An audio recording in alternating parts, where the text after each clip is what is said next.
Hey, there we go. Awesome.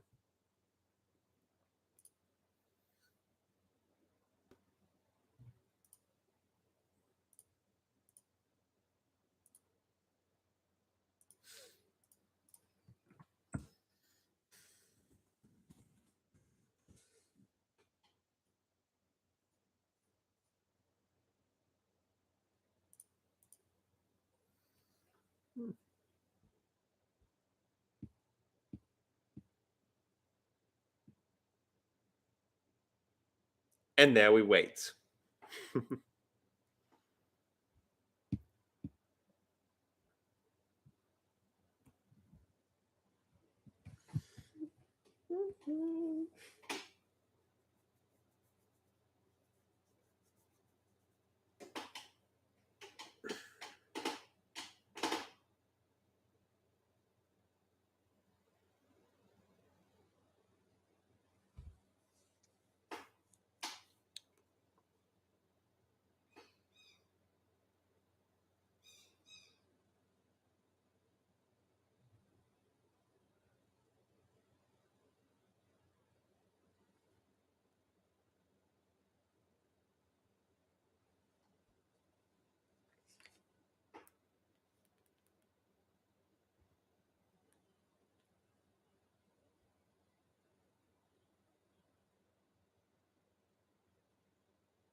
Hey, there we go.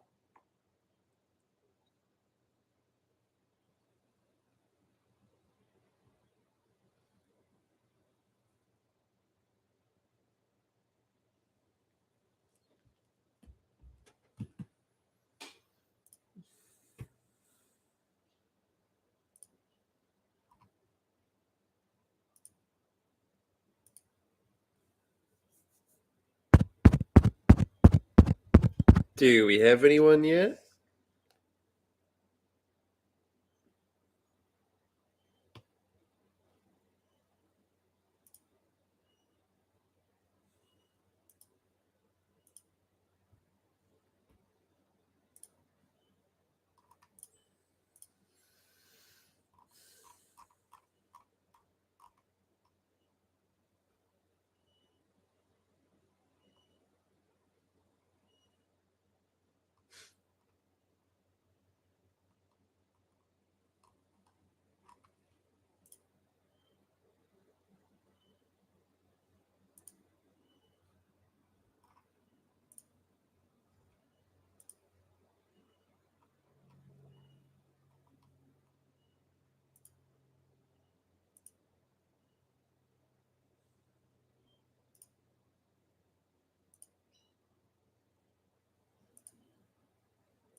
Do we got anyone here at all?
Make yourself known.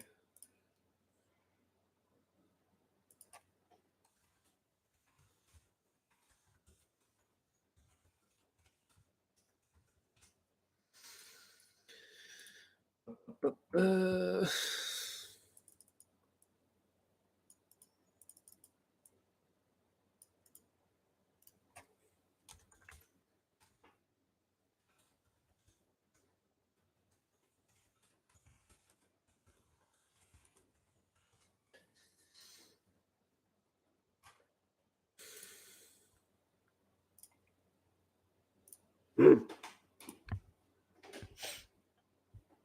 Shane, hello.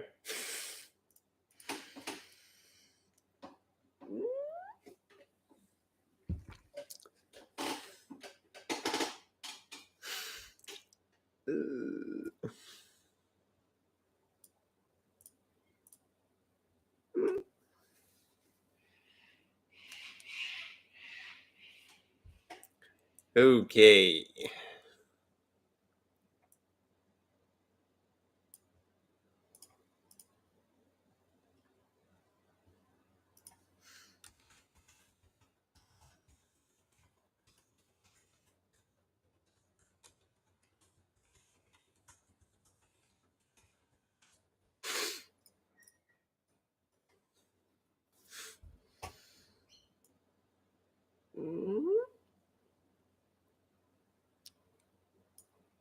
Ah.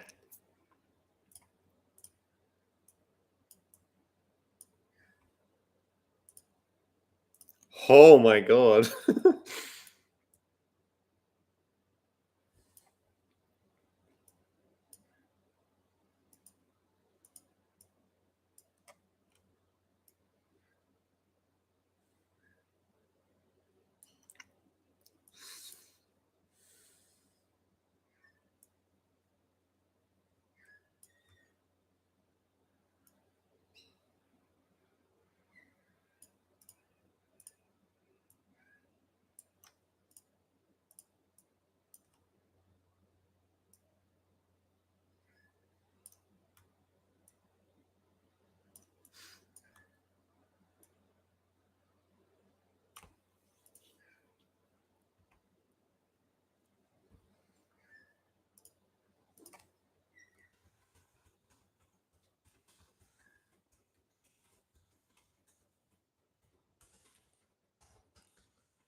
Okay.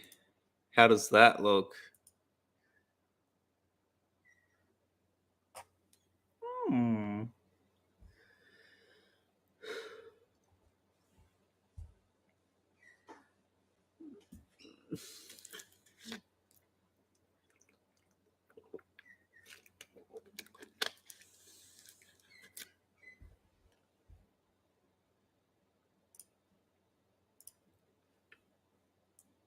Oh, I better shrink this a bit more, and then we can start.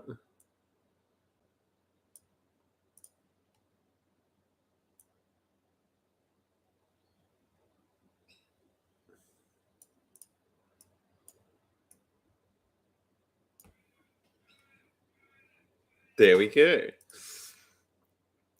Bean Man! That is me. Okay, so we can take. Oh, oops. I still need to add in slaves to this list. I completely forgot about that last night.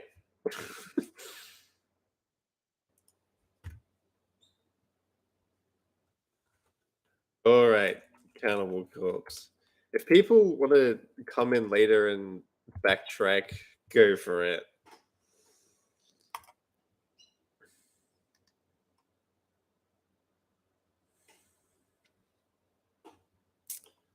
So,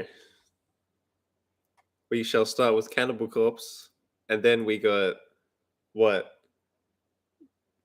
Immolation, Sepultura, Dark Throne, and Enslaved. So this is going to be interesting to say the least.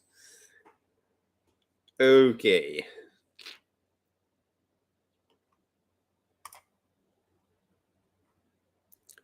So we shall start all the way at the beginning. Eaten back to life in what, 1990? Most of the time, when a band puts out their debut, I'm kind of like, okay, solid attempt. Though there's probably some ways you can improve this. And yeah, that's definitely the case for this. It's still good. Like I have it rated as a 3.5, pushing a 4. Because spoilers, this is one of my favorites actually. Um, where's the bean cans? I don't even think I have any bean cans right now. Sorry. If I had to pick standout tracks, definitely Mangled, definitely Scatter Remain Splattered Brains. Born in a Casket is pretty much the song that got them signed. Rotting Head is pretty damn good. And A Skull Full of Maggots is a classic at this point. They play it at pretty much every single show, and they have for like 20 years. So, overall, it's 7.5 out of 10. Like, it's good. They just have better things ahead of them. Okay, I'm probably going to keep it at this pace just so we can get through 5 bands worth of stuff in one video. Okay, next up is Butcher to Birth.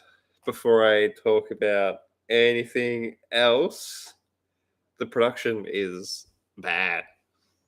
It's so staticky and harsh, and the bass is pretty much non existent, though the drums sound very good. And uh, pretty much the only track that really, really grabs me is the title track. The first track, of course, has that legendary intro where it's just like a minute and a half of noise, and that's about it. Um, Under the Road Flesh is pretty good too, but like overall, it's just fine to me. Rants and Amputations. See, I don't remember that song off the top of my head. Maybe I'll chuck it on right now. Rancid and come on. Cool. Right now. Sweet. While we continue on to Tomb. Tombs and Mutilated. Here we go. Now, for the sake of YouTube, some of these song titles I'm just going to be like that one, that one, that one. Because now that censorship on YouTube is so bad, there's certain words you can't really get away with saying anymore. Based bean. That's me. Okay, Shane, I see what you mean. This is a good song so far, at least. Anyways, this one is loaded, absolutely loaded. Like these first two tracks alone are some of the biggest Cannibal songs ever, and I know that for a fact because I play them every single night. I love them. You love them. We shall keep on going. But yeah, once again, it's another album where there's like two or three tracks that really grab me. I listen to the rest of them kind of like it's okay, you know. But Hannibal's discography has already peaked because the bleeding is my favorite by Cannibal Corpse. This should be no secret by now that this is the gold standard for them, for me at least. Straight away, he was staring through the eyes of the dead. This is a very different band.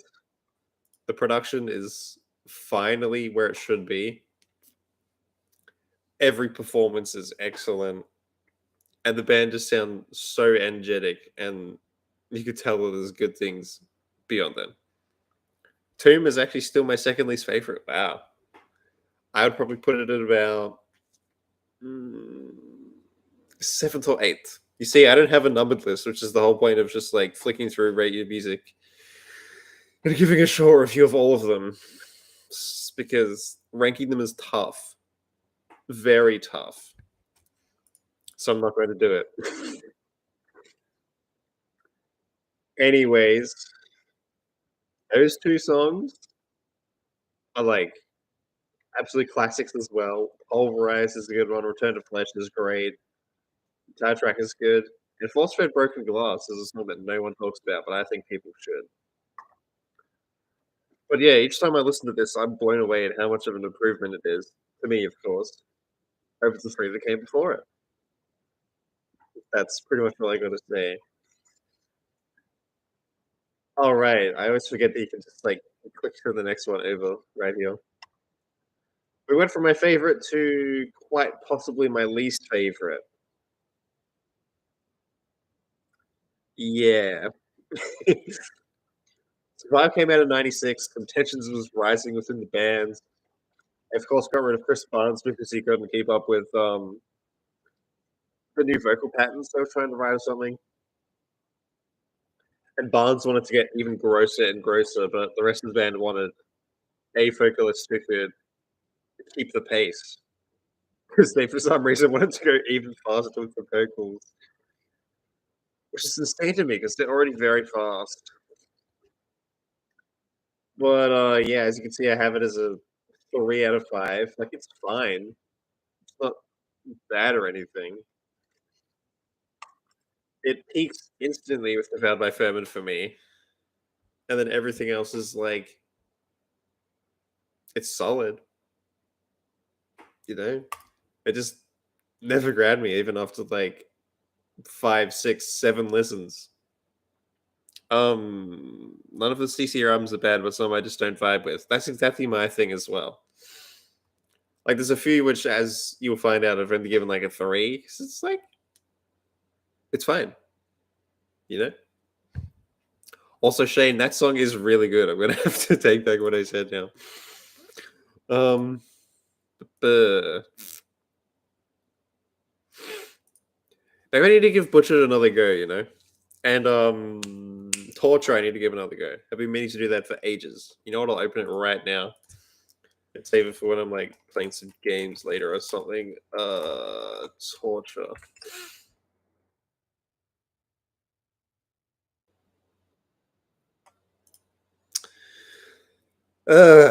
Continuing on to Gallery of Suicide. This is a weird one for the band because first off, the production's got this really weird kind of like echoey, reverby kind of sound, which to my knowledge they never really did again. And it's got a lot more slower sections. This is along with the bleeding. One of the first albums that they tried slowing down a little bit. And the result is very interesting. Great album. Yes, it is. Yes, it is. This is, if I was to do a very rough numbered list, this would probably be number 5, 6, or 7. Once again, it's a 3.5, though. It's teetering on a 4. Jesus, this thing is 14 tracks. My God. I Will Kill You is a very good opener.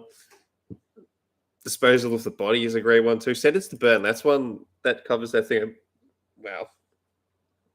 I mentioned before where they slow it down just a little bit. And it works to their favor a lot. That's a great song. Same with the title track. The exact same thing applies. They slowed it down a little bit. Added in some groove. It's so groovy. And damn it. And it works excellently. From Skin to Liquid is the first instrumental they did, and it's really good. Centuries of Torment ended up being the name of that documentary they did, which goes for like 3 damn hours. But damn, it's a great documentary. But yeah, most of the other tracks still need time to grab me. Even though I listened to everything by Cannibal like 4, 5, 6, 7 times. But it's one of those bands, that's really dense. Okay, next we go to Bloodthirst. Speaking of production, this is quite possibly the best production they ever got. Colin Richardson behind the boards. And as always, he did a brilliant job. It just sounds heavy and in your face. Pounded into dust. Well, it does exactly what it says there. It pounds you into dust. Dead Human Collection, Unleashing the Bloodthirsty. These are all really great tracks. But I want to highlight Blowtorch Slaughter and the Spy. Hang on. Do the thing. No. I'm trying to do the thing we highlight multiple things at once. It's not letting me. Anyways. These 2 tracks are among my absolute favorites by Cannibal. Because the Spine Splitter, it's another song that just like a lot of Cannibal songs do. It's just like really fast for a long time. And then it breaks down to the middle bit with that like really weird tapping, sweeping guitar riff. Or every time it just shifts straight into that transition really harshly.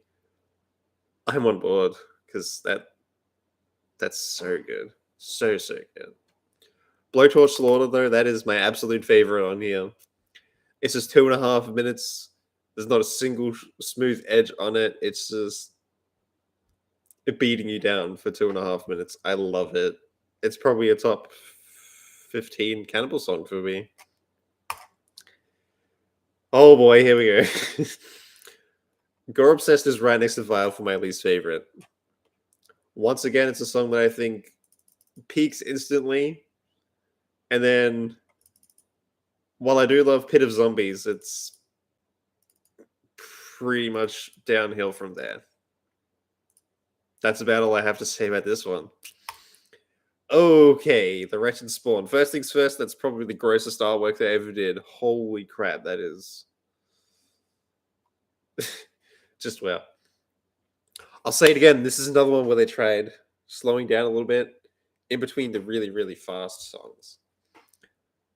So, you get something like Decency Defied, that's a really fast one. Frantic Disembowelment is the most technical song they ever did, full stop. It is a 3-minute assault.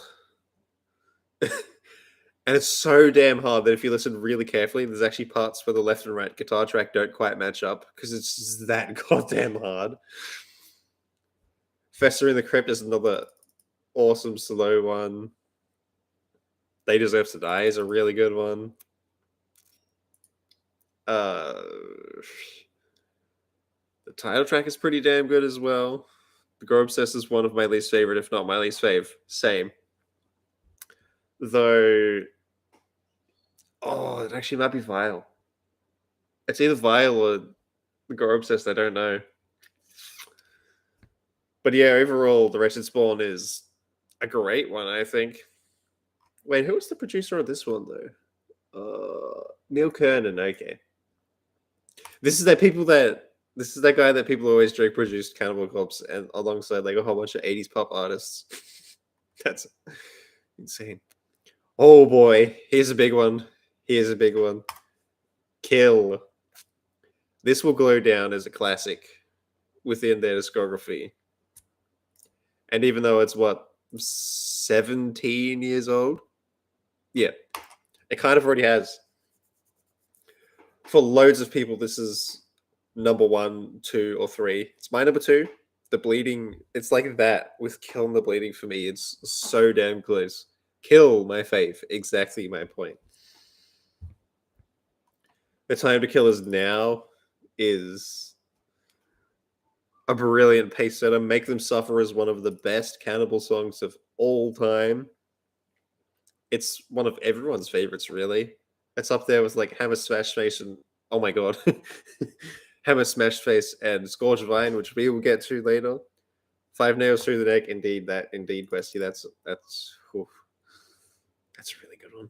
Murder Worship is fantastic too. Death Walking Terror Death Walking Terror and Barbaric Bludgeonings. I love those two songs. Barbaric Bludgeonings in particular, it's got like this really sick groove in the verse, which always gets me, you know.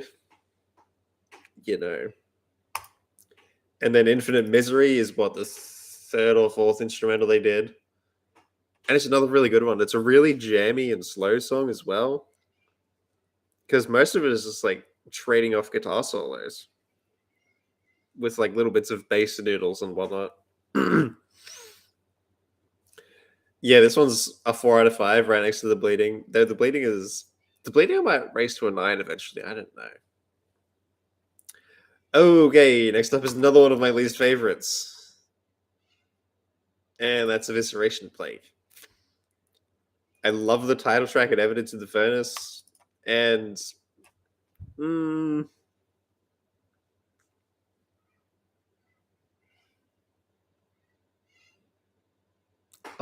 to be fair, Priest of Sodom is pretty damn good as well. See, this is why I'm doing this as a stream, so you can watch me stare at the corner and be like, I don't remember that one. If only I had the track list up. Oh wait, I do. Scalding Hail is great. Re-listen. Yeah, I will need to do that. Once again, I'll open it now. Oh, Cannibal Corpse Evisceration Plague.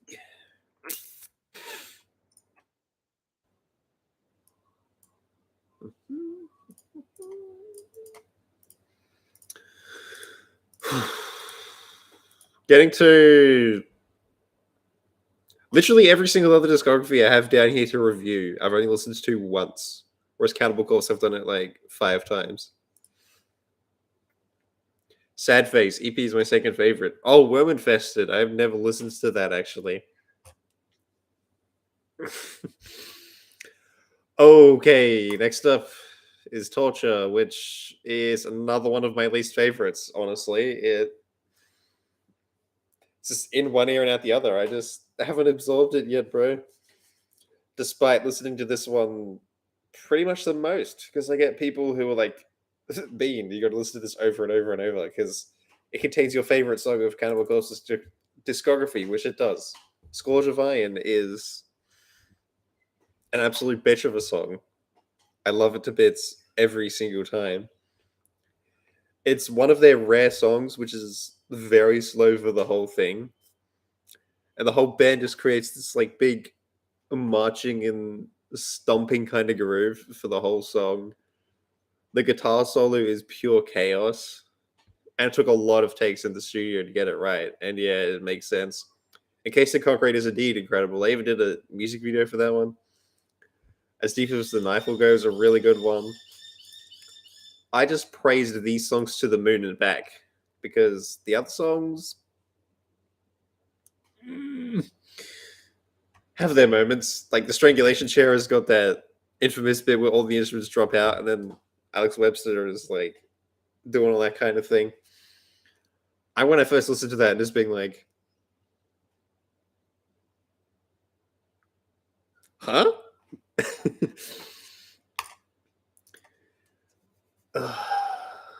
But yeah, it's like barely a 7.5 out of 10, as you can see. God, I'm stuffs today. Ugh. Okay, next up, a skeletal domain. We only have 2 left. This is another one where they grabbed a producer who's a little bit out of the blue for them. Let me see. Mark Lewis. Nice one, Ben. Mark Lewis, producer. What does this boy do? Don't scream if you're using Wikipedia. Wikipedia is good. People just give it a bad rap. Produce Trivium, okay. And All That Remains. Trivium again. August Bed's Red. Jump for a Cowboy.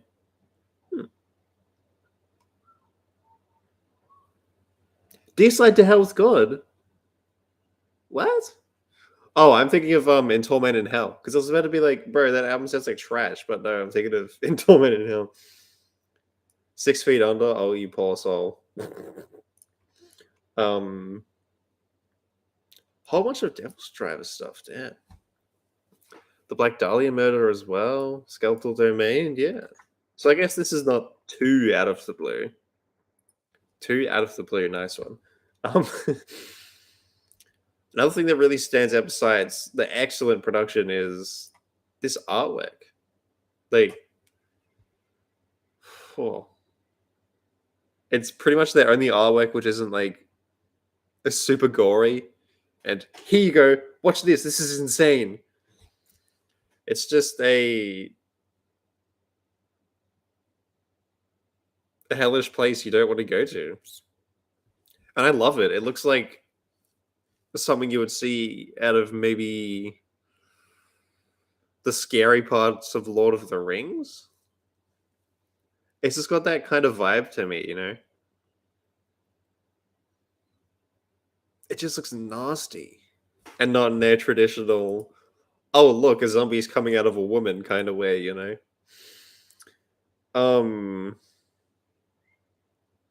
Wow.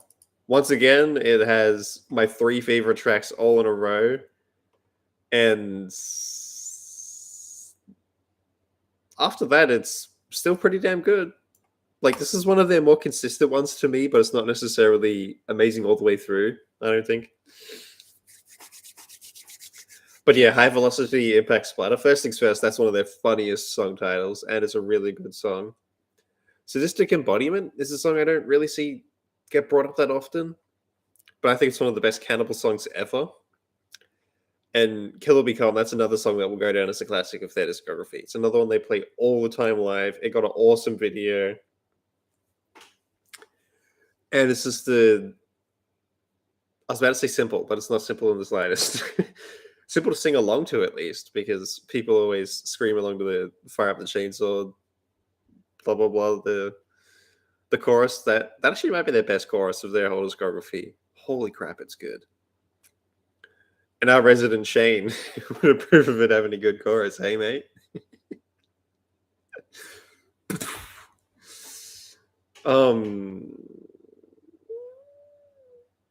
Yeah, but overall it does feel like a bit of a different one as well, because this one, much like the Ranch and Spawn and stuff like that, they've really ramped up the technicality. Like, Sadistic Embodiment has got this bit that keeps on reoccurring, where it's just like boom, boom, boom, boom, and it's like matched with the guitar and bass. And it sounds ridiculous. I want them to do more stuff like this. Just yeah, catchy choruses, dab. That's exactly what I mean. Okay, Red Before Black. I listened to this the day it came out. I was keeping myself up all damn night playing the Ring City DLC over on Dark Souls 3. Anyway, and yeah, 2 other things came out that day. Liquid Tension Experiment 3 and something else came out that day that I really wanted to listen to. I don't remember what it was.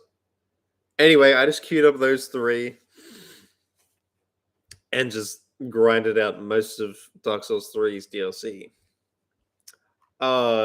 With this artwork, a lot of people say that it's one of their worst artworks, but on the flip side, it's actually one of my favorites. Like it's just like I open this one in a new tab too. It's just the dude stabbing you. I love it. It's so it's so blunt and straight to the point. Like it's yeah, you just got stabbed. You know? But the tracks, oh my god. Red Before Black and Code of the Slashes are another two of my absolute favorite Cannibal Corpse songs. I can never get enough of those songs. Never.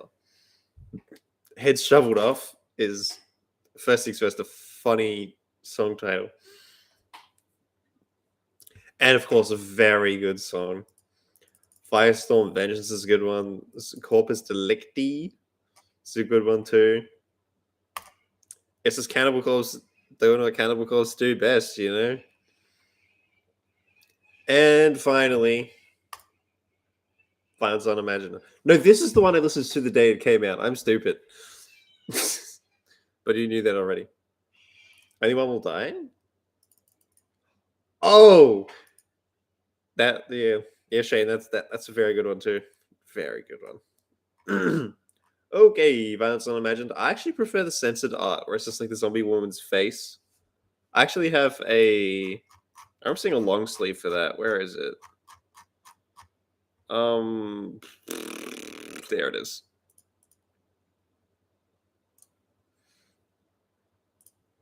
Look at that. Tell me that's not cool. Like, come on. Anyways. Violence Unimagined. Wow, those three all in a row? Damn. Because those are probably my three favorite tracks here. Inhumane Harvest in particular. Oh, was that Everything Must Go line is so good. So good. Necrogenic Resurrection got a music video too, and it's another really good song. And Murderous Rampage. Surround Kill Devour is another fan favorite already, despite this album being what? Just over 2 years old, because today's what, the 10th of May, yeah. Yeah, it's just Cannibal Corpse doing what they do best. So, as you may have noticed, pretty much everything in Cannibal's discography is like between 3 and 4 out of 5 for me. Like they're really consistent. They don't have a single album that I would call bad. Though they do have 3 or 4 that I listen to and I'm like, it's good. But like not a whole lot more after that, you know? You know, out of the remaining 4 bands I need to do, God, this is going to take a while. I might need to do a part 2 of this stream on like Thursday or Friday or something. Out of the next 4 bands we have to do, there's only like 1 or 2 albums I flat out hate out of all 5 of these bands I want to discuss today. So that is Cannibal Corpse in the can. I've wanted to do that for so long. And it was only just now that I was like, hey, we should do this. God, that's sad. Anyways. All right, how does that look? Okay, boys, we shall be picking the next band that we talk about. For the record, I don't care who it is really, because I love all 4 of these bands. Well, all 5, because I love Cannibal as well. Okay, spin that wheel. Can we get Immolation or Dark Throne?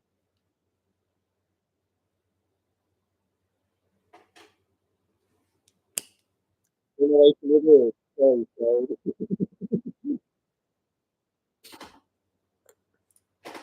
Hello, Snaggle. You must have just seen my Discord message. All right, Immolation. I'm going to regret for ages not getting into these guys sooner because, oh my god, these are amazing. These guys are amazing. All right, starting off with Dawn of Possession. I need to tell you guys what score I'm going to give these. This is Immolation, one of those bands where literally everything for me ranges from 7 to like 8.5, 9 out of 10. They are so consistent. And phew, their discography is an absolute doozy, man. They're one of those bands, just like Cannibal Corpse, where they somewhat release the same album over and over. You know, that whole thing that people say. But much like Cannibal Corpse, it's so good every damn time that you don't even really mind. All right, chat's kind of popping off right now. Yay, double dot. Shade's fave. Sorry for not joining earlier. I was hanging out with my friend and playing games.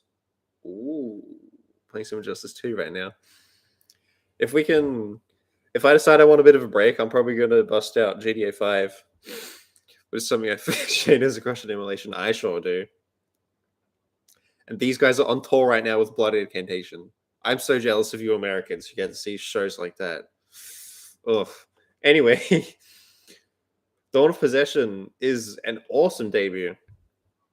But just like a lot of debuts, I listen to it and go, okay, good start.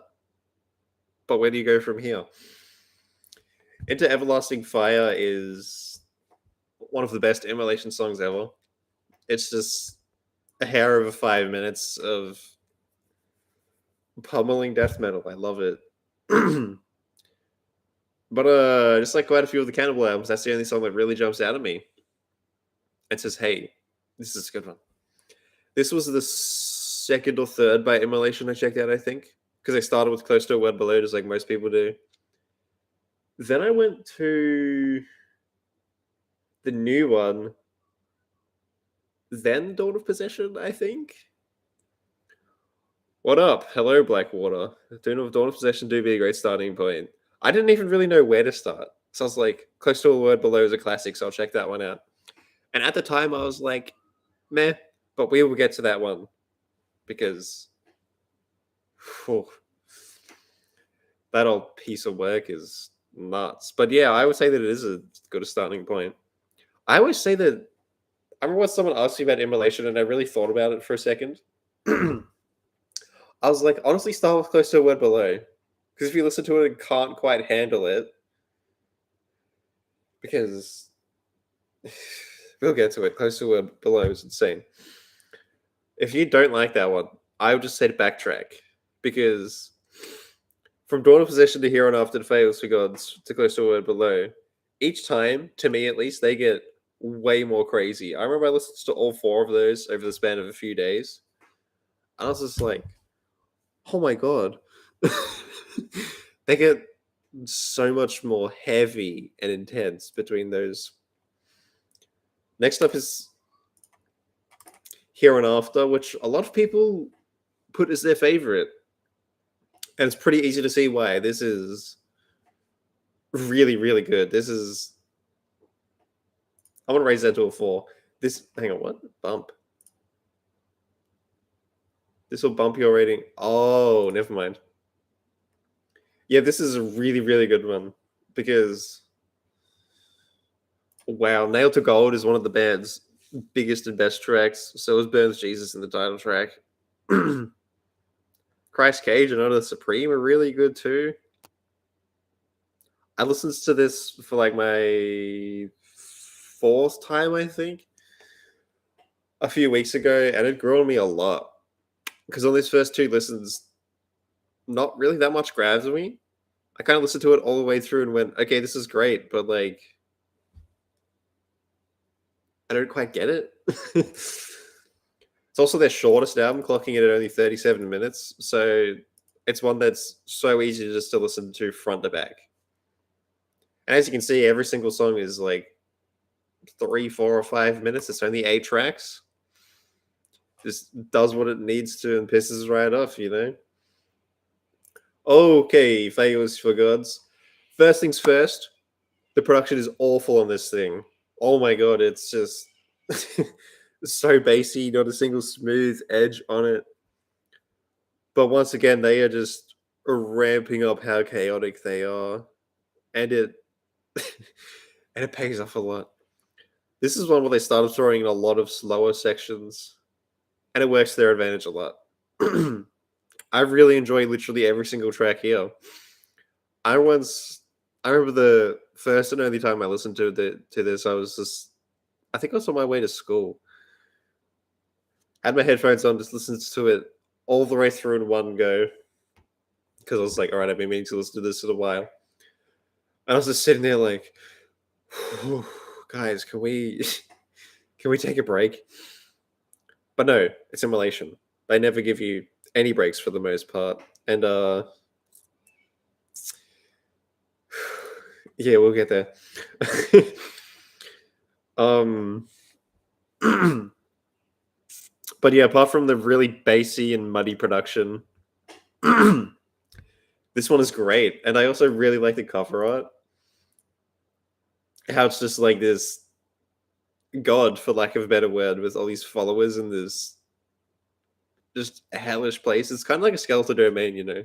They kind of try something a little bit different for just that one artwork, and yeah, it works in their favor because Thanks for God is so good. It's one of Favors for Gods. I hear a lot of people call it Failures of the Gods, and I'm just like, no, it's called Failures for Gods. But anyway, I really enjoy every single track here. It's awesome. But I got to bring it up for what, a fourth time now. The production is so bad. So bad. It sounds worse than their debut, despite being, what, 8 years newer? Something like that. Oh boy, here we go. It's the big boy. Close to a word below. Released in 2000. This is the pinnacle of their dense and chaotic sound.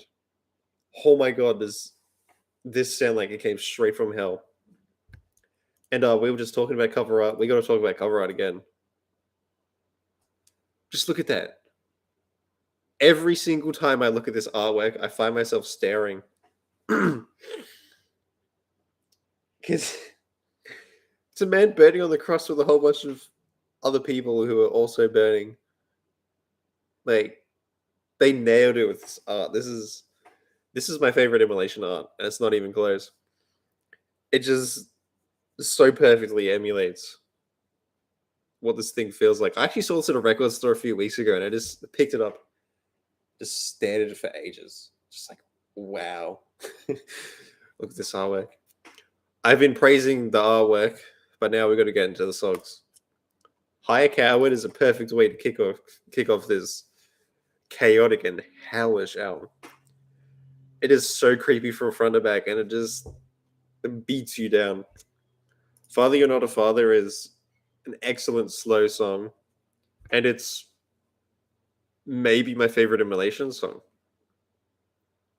I love its the slow and stomping groove that it has to it.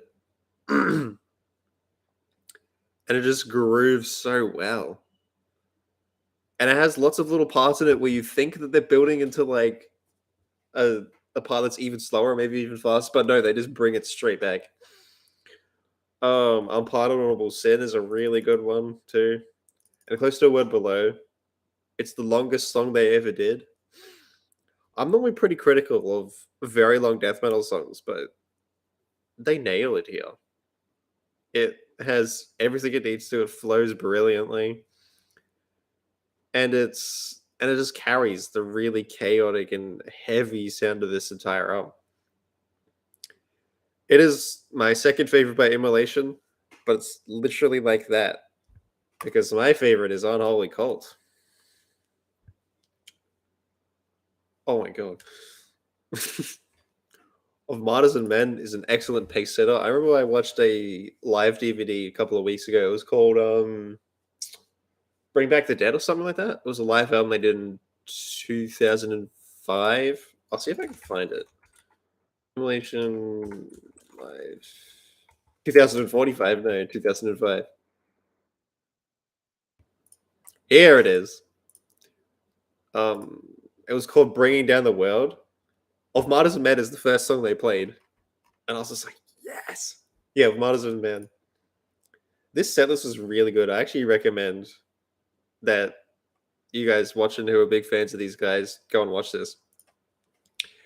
It was a really good live album. Anyways, oh, they played the title track. Ooh. What am I doing? Back to here. Yes. Sinful Nation, these three songs are all absolutely insane. If I was to do a top 10 Immolation songs, these three would be in it and high. Wolf on the Flock, each time I listen to that song, I'm like, yeah, it's okay. It's okay. It's okay. It's okay. Bring Them Down is a bit on the longer side as well. Much like the 8-minute title track, I might even do that for an episode of Ben's favorites. And Bring Them Down is one that closes it very well, because they hang on this one riff and they play it like 20 times in a row, and then they just slowly fade it out. It's an absolute bitch of an album. It was my favorite as soon as I heard it. Like I said though, I might one day listen to Close to a Word Below and be like, nope, Close to a Word Below is my favorite now. Okay, next up is Harnessing Ruin. A lot of people don't like this one, and I don't get it. I think it's one of my favorites, honestly. Swarm of Terror is an awesome opener. It's just really quick and straight to the point, just like a lot of death metal should be. The title track is great. Dead to Me, My Own Enemy. It's just great, you know? Don't gotta say much more than that. Okay, Shadows in the Light is one of my least favorites. Apart from World Agony, which is a song that even Shane likes, fun fact. And maybe Hates Plague, the first track. I was kind of just like, it's good, you know? Are you guys even awake? I haven't seen a message in like 10 minutes. Just trying to soak in my rapid fire pace, are we? Sneaky.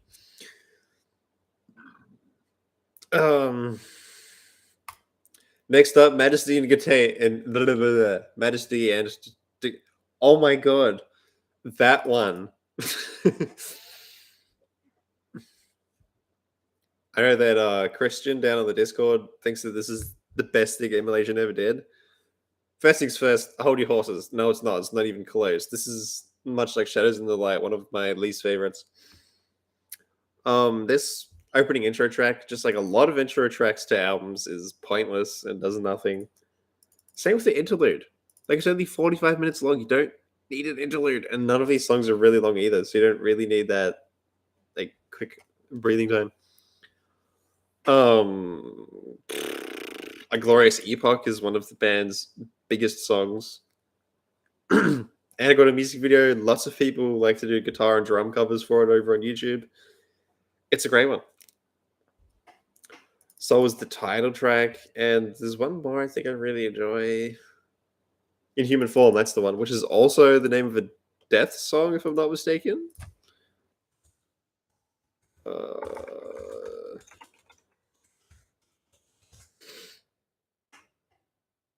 Come on.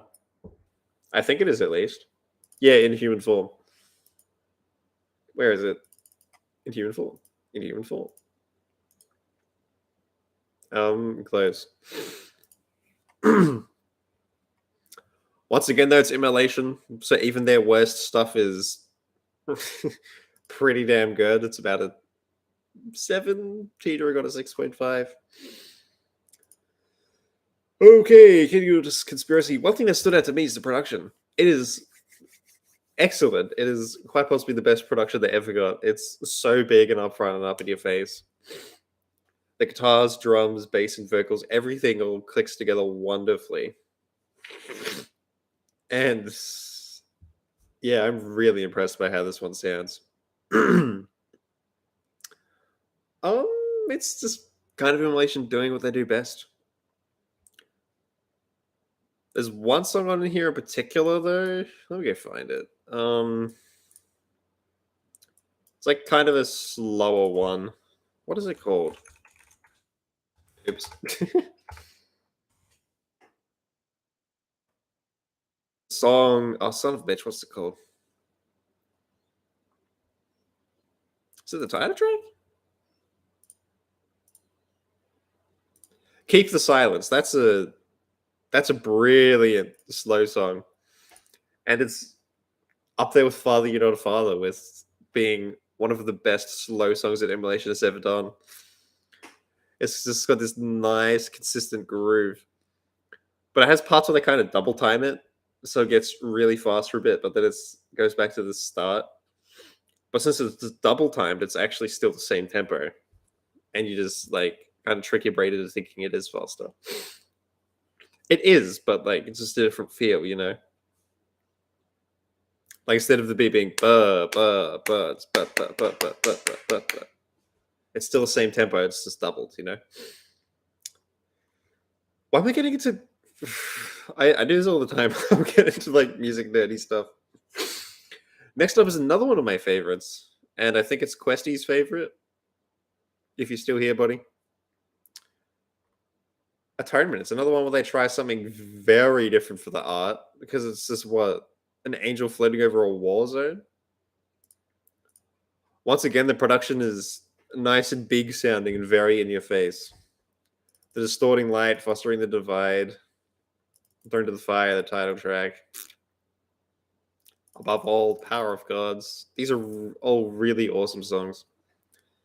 And just like Kingdom of Conspiracy and what's it called? Um I mentioned another album that's pretty slow. God, what am I even saying? This one just like Kingdom of Conspiracy. There we go. There's another one where they play around with a lot of slower tempos, and it's great. It works to their advantage a lot. God, I gotta get my haircut soon, don't I? God damn. And yeah, it's a bit of a comeback from the previous couple. Because as you can tell by the way I was talking, I wasn't that crazy about these three. But then they released this one and really redeemed themselves. And now we fast forward once again to 2022.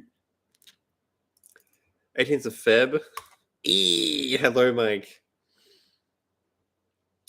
An Act of God is quite possibly my favorite Immolation song of all time. That song is just God tier. Overtures of the Wicked is really good too. Nest of Thorns is really good as well. The Closer is great. It's just overall Immolation doing what Immolation do best, and that is being Immolation because nobody else really sounds like them. There are of course some bands who take influence from them and twist it into their own weird and wonderful ways. But yeah, guys, that's Immolation in the can. I loved these guys all the way through.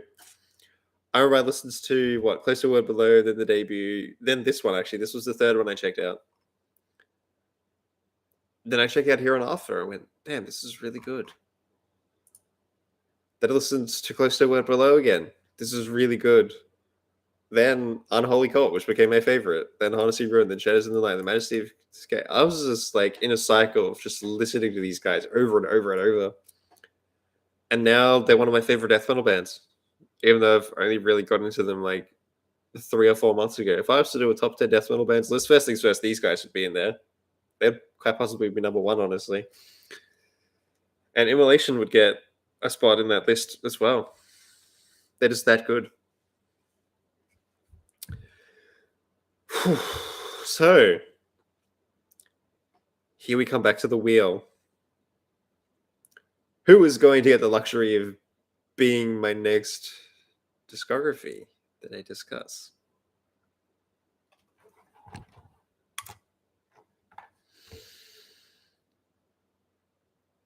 Sepultura.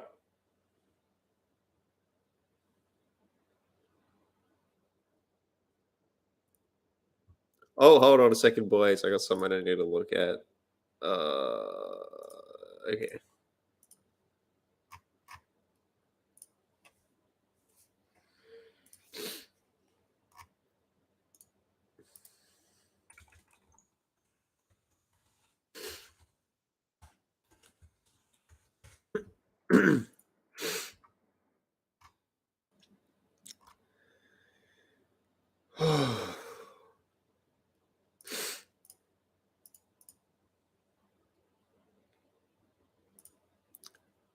Alrighty. Come on. We are back. Hello, everyone. Time for the mighty Sepultura. Sepultura.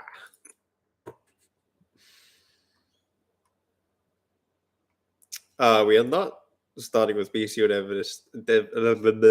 that. More provisions. Well, let's address the elephant in the room. The production is really bad, even for the standards of 1986. The guitars are not in tune, the bass is not in tune either. The tempos are all over the place because they clear as day did not play this to a click to any extent.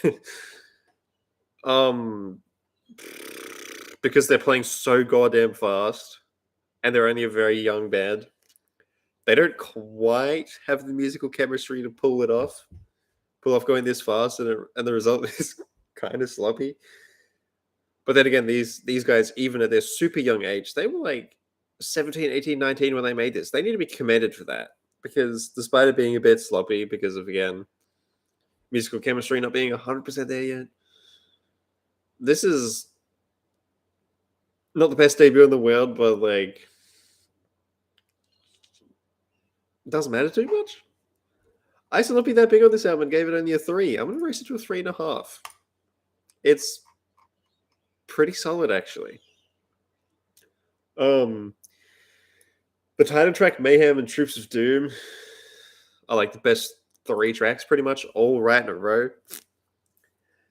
And then the rest of it is just like, all right, this is pretty good. It's probably right in the middle somewhere for the whole discography.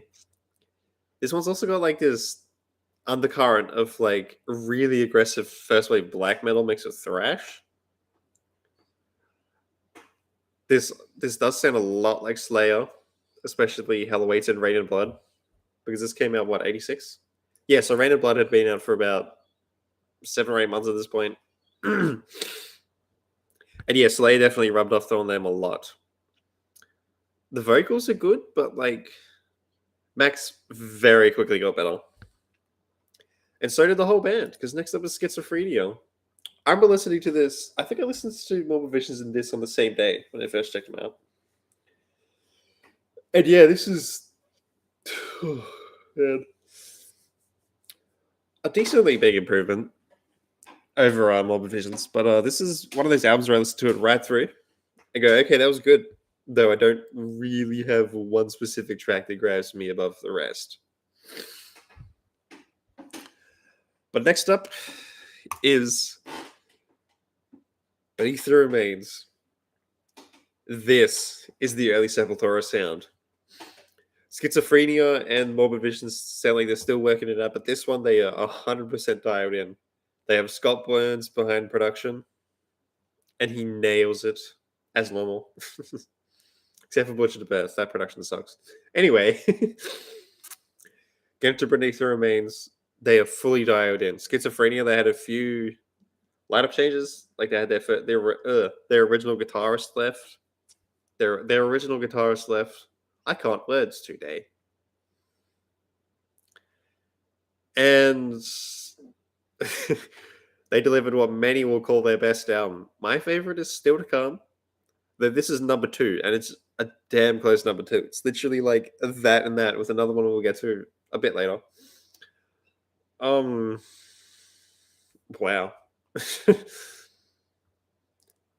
It's one of those albums where I really enjoy literally every single track. But it's still only about a 4 out of 5. I barely ever give out the 4.5 and 5, in case you guys did not know that. But yeah, this is thrash metal through and through. Though it has a lot of interesting twists and turns. Oh my god. It's got the odd slow song. It's not one of those thrash albums like, I don't know, A Rain of Blood or Pleasure to Kill, where it's just like insane the whole time. Number 8 for 1989. I sure hope Altars of Madness is higher than it. Yeah, number 7. Alright, nice.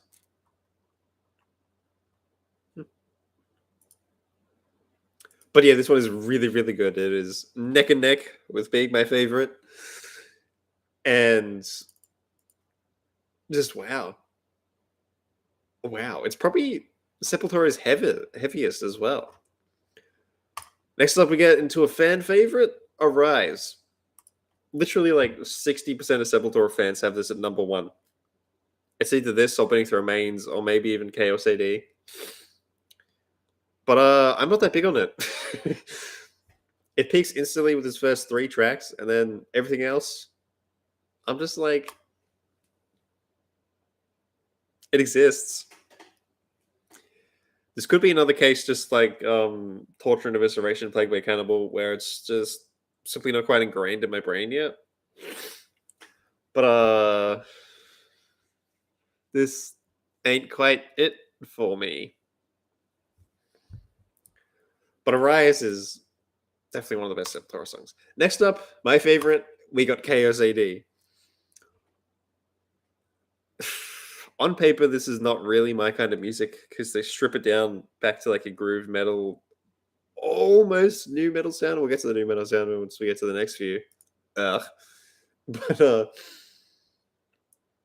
back to back of Refuse and Territory, Refuse Resistant Territory, rather. Those are my two favorite Sepultura songs. So, yay. Kaiwas? Kaiwas? Kaiwas? I always just call it Kaiwas. Is a jammy instrumental with like banjos, acoustic guitar, bongo drums, and blah blah blah. And then straight to Propaganda. Oh my god. But yeah, these four songs these four songs would honestly all be my top 10 Sepultura songs. But yeah, those four songs are enough to project this all the way to being my favorite by Sepultura. It has been for a while. And unless I flip by listening to Beneath the Remains again, it might stay my favorite. I genuinely love this one, and it's one of my favorite things that came out in 1993. Okay, next up is Roots. I've only listened to Roots once, and that was a while ago, so I'm going to keep it really short by saying that Roots is a classic, Rata Mahata is a good one, and the Canyon Jam is a great jammy track. They went down to some tribes in Brazil or something to record this, and what they came up with is really cool. It's just a long jam, hence the name. That this is really fun. Doesn't need to be 13 minutes long though. Absolutely not. But next up is Against. This one is straight up bad. I did not like a single song. It's a 4 out of 10 from me because while it was kind of bad, it wasn't necessarily really bad. But oh my god. It was 47 minutes long, but it felt like an hour. It was the worst of their new metal sound. This is also the one where Max Kivalera left and the songwriting took a sizable hit. It was just not that enjoyable at all. And it's among the worst albums I've ever heard, honestly. But yeah, it's a 4 out of 10 because it wasn't necessarily atrociously bad. It was just kind of bad, you know? It's just bad, man. Next up is Nation, which luckily is a decent step up. As you can see, I still only have it as a 3. Once again, it's longer than it feels, which is not a good thing at all. One Man Army is a really cool track. And Simple Nation is a cringe title, but actually a pretty solid song. I quite enjoy Border Wars too. But next up with Rawback, another one I'm not that crazy about. Like I did hold on to those 3 tracks. But it's pretty clear at this point that they need a style change. because once again, this is not quite it. And Bullet the Blue Sky, the final track, hot trash. So we get to Dante 21, and they do change things up a little bit. They bring back the thrash and get rid of most of the new metal-y kind of influences. It is significantly shorter than the last few, clocking in at only 39 minutes. So it's one that's very easy to just listen to front to back. And next up is Alex. Oh my god. Which is definitely just a little bit better. But once again, why? And there are some obnoxiously blatant bloat on here as well. Because while I love instrumentals, there's like 5 of them here. And when 5 out of 18 tracks are instrumental, nah. But they got a new drummer for this one. And whoever the drummer is does a really, really good job. Because there's some like weird polyrhythms in here and odd-timey weird fills that are really engaging to listen to. What's next? Kairos. This is another one I listened to and just went like, all right. Another thing, there's like what 5 interludes here? 2, 3, 4. All of them serve no purpose at all other than just being like 30, 22-second pieces of fat. They're just blatant flat. And I'm pretty sure none of them bleed into the next track cleverly or anything like that. Just One Fix is a good song. And the first 2 songs are really good too. And then after that, it was just like, no. Okay, the mediator between head and hands must be the heart. God, I love that title. This is another one that wait, a 25 minutes track of silence. Damn, I'm happy that's not on the version I listened to. I listened to this one and there wasn't even really one track in particular that really grabs me. It was just kind of in one ear and out the other. It was just, eh. Like I gave it a 7. It was good. It was just like, you know.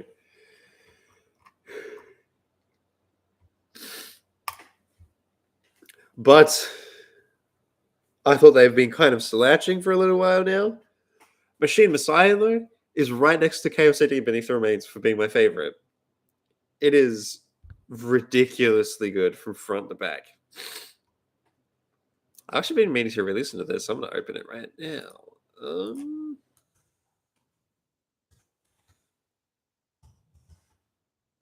Come on. Machine Messiah, there we go.